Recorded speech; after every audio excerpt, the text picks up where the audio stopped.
I want to talk to you today about the typical court process for a fraud charge. If you're charged with a fraud, you'll want to know what the timelines are. How's your case going to progress the system? How long is it going to take if you plead guilty, if you resolve it, if it has a trial? These are crucial issues because your life's on hold, essentially, when you're charged with a criminal offense. And you're also going to want to know the general steps, the basic steps in your file for a fraud charge. So let's go over that with you today. So I'd like to take a hypothetical.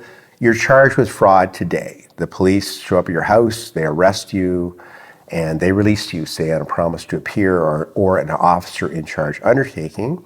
And they're typically going to give you a court date, probably 3 to 6 weeks down the road. It may be a little longer, rarely shorter, by the way. And you go out and hire lawyers, so you hire Kruse Law firm. So what do we do? How do we guide you through this system?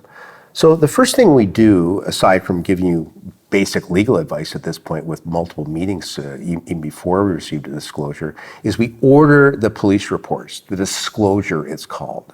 All of the evidence against you. That may be hundreds of pages or it might be thousands depending on the complexity of the case, or it might be dozens. It really depends because there's frauds of $1,000 up to millions of dollars. It really depends.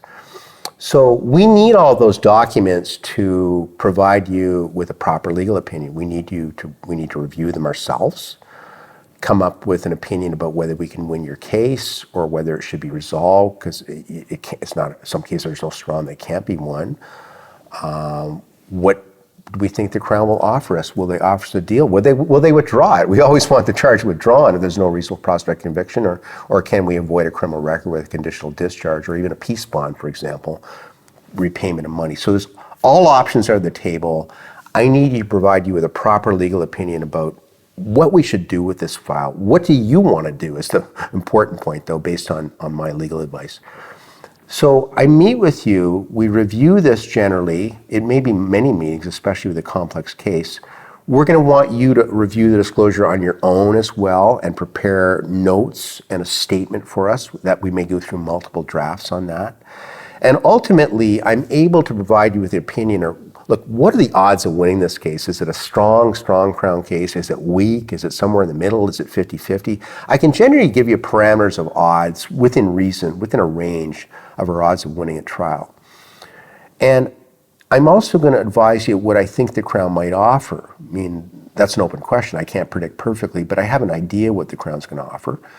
And so with your instructions, you might say to me, Mike, if they don't offer a great deal of avoiding a record, we have at least a 50-50 chance of winning. I want to have a trial.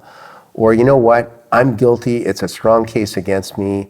Let's get the best deal I can. Can I get a peace bond? Can I get a conditional discharge? Can I avoid jail? Please meet with the Crown. So I'm going to meet with the Crown attorney. Now bear in mind, with your court date, we typically do not receive disclosure. Well, I shouldn't say that. We sometimes receive disclosure before the first court date. Not always. It's hit and miss. The Crown's offices like to try and get it to us, but in recent years, it seems to be a lot of delays. So sometimes we receive it after the first court appearance. So what happens at that first court appearance is we have a piece of paper we've filed called a designation. It's just a document saying we represent you. And we attend your first court appearance. You do not attend. In Ontario, the remand goes over, the court date goes over 12 weeks automatically. And we're, as lawyers, expected to complete as many steps of the file as we can in those 12 weeks. And hopefully we receive disclosure, so in the 12 weeks. Now, sometimes we don't even receive disclosure until after the first appearance, especially on a complex case, but we always hope we do. So once we've had all these meetings with you, and I have your instructions about what you tend to want to do with the file, I'm ready to meet with the Crown attorney and start discussing your file. And I'm going to meet with the Crown, and of course, if it's a weak case, I'm going to try and convince them to withdraw it, maybe give a peace bond. Maybe we can discuss restitution for a conditional discharge, pay back the alleged victim. Or maybe we're heading to trial. The Crown's being unreasonable. I think I got a pretty good case to win. The Crown thinks it's 50-50. They want years in jail, for example. We're going to set a trial date. The client wants to go to trial. So this is a very fulsome discussion with the Crown where we discuss all aspects of your case, your background, with a view to A, getting the best possible deal on the table, also discussing trial management issues, like the court time. I take that discussion back to you, and with my legal advice, you tell me what you want to do. I may need further meetings with the Crown as well, especially in a complex case. It may require multiple Crown pretrials meetings where I have that. And obviously, I give you legal advice, but everything is up to you. It's your decision. I mean, even if it's a strong Crown case against you and you don't want to plead guilty, you want a trial, that's your decision, not mine. I may recommend against it strongly, but I'm here to follow what you want to do. Most clients choose to follow my legal advice, some don't, and that's their decision, not mine. So where are we at now? So if it's a trial, we've put the matter over, we appear to the first appearance, we put it over 12 weeks. I doubt we're going to have the judicial pretrial in those 12 weeks. There's too much complexities to most cases to do that. We'll probably have the judicial pretrial after the 12 weeks. Hopefully just one meeting with the judge, maybe multiple. After we've had that meeting with the judge, by the way, at the meeting, we're discussing every aspect of your case. The judge is helping us estimate court time. We're discussing all the issues. It's our last chance to resolve it. The judge may give some input. Judge might say to the Crown, for example, I agree with the defense, it's a weak case. Why don't you offer a peace bond? That's nice when that happens, by the way. Or we're just managing court time. It's 50-50. The Crown's not offering anything. Very full discussion. So now we know where we're headed. Let's say we're headed to trial. So after we complete the judicial trial, pretrial process, our office, and we know we're headed to trial, let's say it's a 3-day trial, our office will reach out to the trial coordinator, we'll organize the first available trial date, and then we're in a position to set that on the record. Now, when was that trial date be? Well, if the trial's in the Ontario Court of Justice, let's say it's a minor fraud charge, fraud under $5,000, when's the trial going to be? Well, that's a good question. It depends on the county. There are some counties in the province where you can get a quick trial date. You might be able to get a trial date 6 to 7 months after the first court appearance. Maybe that's a little ambitious, but I've seen it happen. In other counties, you're looking maybe 12 to 15, some maybe even up to 18. If you go into busy jurisdictions like Brampton, I've seen cases approach 18 months at times. It really depends. If you told me a county, because we work in many counties, our firm, and we have many different offices, I could tell you the approximate timelines, but it really varies. What is an average? I'd say 12 to 15 months maybe is the average in the province for your trial from the first court appearance, or even from the date of your arrest, I would say. 12 to 15 months is probably a reasonable estimate. Some lesser counties less, maybe sometimes busier counties longer. By the way, if it's over 18 months, you have to analyze it. You're supposed to complete your trial 18 months from the date of arrest in the Ontario Court of Justice. You might have a delay argument if you're not, depending on whether defense counsel caused parts of the delay or not. That's a topic for another video I did. You should watch that video on Section 11B, Charter Delay Applications. So that's the trial timeline. Of course, getting ready for a trial, the preparation for a trial, you should watch my other videos on that, about the trial process and all that goes into that. I won't go into detail about that. Now let's go back to resolving the file. What are the timelines for that? Well, that can be very quick in some cases. After we receive disclosure and I've reviewed it with you and I'm getting a great deal from the Crown, we can bring that 12 weeks forward, that second court appearance to plead guilty, for example, for a conditional discharge. Maybe they're going to withdraw the charge. That'd be great. We can bring it forward to that, or a peace bond. So that process can take place very quickly. Maybe they want counseling on that, because you've had a fraud and they want some, counseling for that.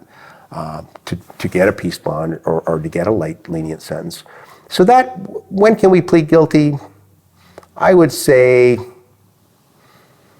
most ambitious would be within a month of your first appearance and up to even 6 months, depending on the complexities of the file. But don't worry about those court dates if they've gone over 12 weeks.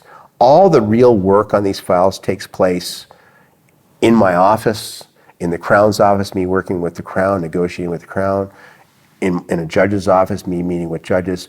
The court system is just a reporting mechanism. I'm just showing up and telling a JP what stage we're at in the file. We could get rid of that system, by the way. It's like reporting to your boss, kind of, right? You could write an email to your boss and say, hey, I'm working on the project. Oh, keep working harder. That's kind of our court system, which is really outdated and old. And I encourage you to watch one of my videos. I think I've got a couple of videos on critiquing the court system. So this is new, by the way, the 12 weeks. That just came in, that it went over 12 weeks during COVID. I think they're going to keep that after COVID. I'm not sure, but I'll give you an update on that. So that's for a summary conviction, theft under, or I should say fraud under $5,000 charge. Now, what if it's a more complicated case, fraud over $5,000? Well, if the Crown elects summarily, then it's the same timeline I just gave you. If the Crown elects by indictment, then that can be a different timeline, because you can elect, you have more election rights. You can elect to be tried in the Ontario Court of Justice. You can elect to be tried in the Superior Court of Justice, the higher court, either judge alone or judge and jury. Now, if you elect to be tried in the Ontario Court of Justice, it's the same timelines I just said, the same court process.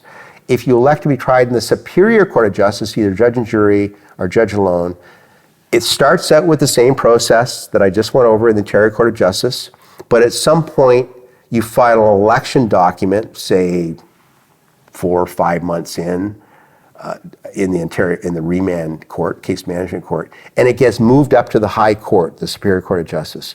Different timelines there. It tends to take longer now. You don't have a right to a preliminary hearing because they got rid of that right for cases with a maximum penalty, for fraud. But you do have a right to a jury trial. If it's a jury trial, the timelines could be very long. I mean, the maximum timeline that from arrest to date of trial is maximally supposed to be 36 months. If it goes beyond that, you might have a delay argument, maybe yes or maybe no, depending on the situation. I'm just thinking out loud, if it moved over to Superior Court in 6 months, maybe you're going to get a trial 12 to 18 months after that if it's judge alone. Quicker in some smaller counties, but certainly not the bigger counties. If it's a jury trial, well, God knows right now, because jury trials are paused during COVID, so I don't know, but it could be a long time before you get a jury trial. But sometimes it's advantageous to go to Superior Court, and I cover that in other videos. All of these little subtopics, you name it, that I've stated in this video about the different steps, I have covered that subtopic in depth in other videos, which I encourage you to watch. But in this video, I just wanted to give you the typical overview, which we give clients. We also break it down and explain each different process to clients during every meeting, frankly. And we also encourage our clients to watch our videos because it reinforces what they said to us. So I hope you got some useful information today about understanding the typical court process for a fraud charge in Ontario. Thank you for watching our video. We are absolutely committed to bringing you the best possible criminal and DUI educational videos. If you found this video helpful, please like it and subscribe to our YouTube channel. If you've been charged with a criminal offense in Ontario and require our services, please click on the link in the description below.